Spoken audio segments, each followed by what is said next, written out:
the Cincinnati Reds have hired Terry Francona as their new manager. Francona played in 707 career MLB games from 1981 to 1990, including 102 games in Cincinnati for the Reds in 1987.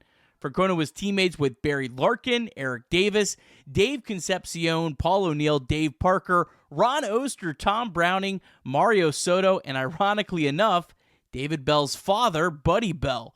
The team was, of course, managed by Pete Rose.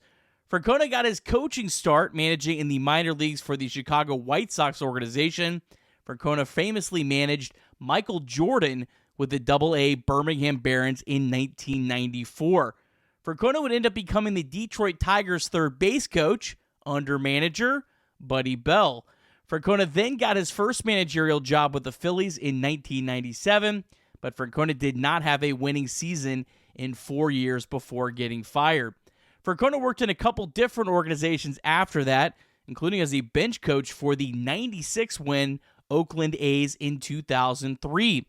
Francona then got the Boston Red Sox managerial job in 2004, and Francona famously managed the Red Sox from down 3-0 in the series in the ALCS for the greatest comeback still to this day in professional sports when they came back over the Yankees, and then the Red Sox would go on to win their first World Series since 1918.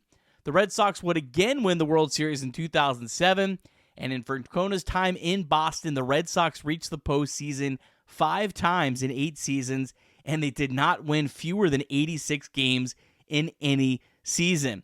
The Red Sox did not exercise Francona's option after the 2011 season, when the Sox had a historic collapse in September. The loose clubhouse that was credited for the Red Sox success in 2004 was made out to be part of the reason for the collapse. There were some ugly hit pieces that came out on Francona that most believed to be mostly unfair. Francona would get into broadcasting and was the color analyst for Fox for a couple games in the 2011 ALCS, and then for Sunday Night Baseball for ESPN in 2012. Francona got another chance to manage in 2013 with the Cleveland Indians, now Guardians. Francona certainly made the most of it as he had a record of .921 and .757, and Cleveland went to the playoffs 6 times in 11 seasons, including a run to the 2016 World Series, which they lost in extra innings in Game 7 to the Chicago Cubs. Francona retired at the end of 2023 to much fanfare in Cleveland as he was an absolutely beloved manager. Ironically enough, Francona's last home game where he was celebrated by the Guardians was a win over the Cincinnati Reds that essentially knocked the Reds out of the playoffs last season. Reds players were famously very emotional after that game, some teary shots of them in the dugout as the realization sunk in that their playoff hopes were over. Now, there was an article posted in The Athletic from C. Trent Rosecrans and Zach Measle. Zach covers the Cleveland Guardians. I encourage you to check out that full piece, but part of it says that the process for the Reds moved quickly. The Reds reached out to Francona earlier this week, met with him in his home in Tucson, Arizona, and completed their managerial search within 2 weeks of firing Bell.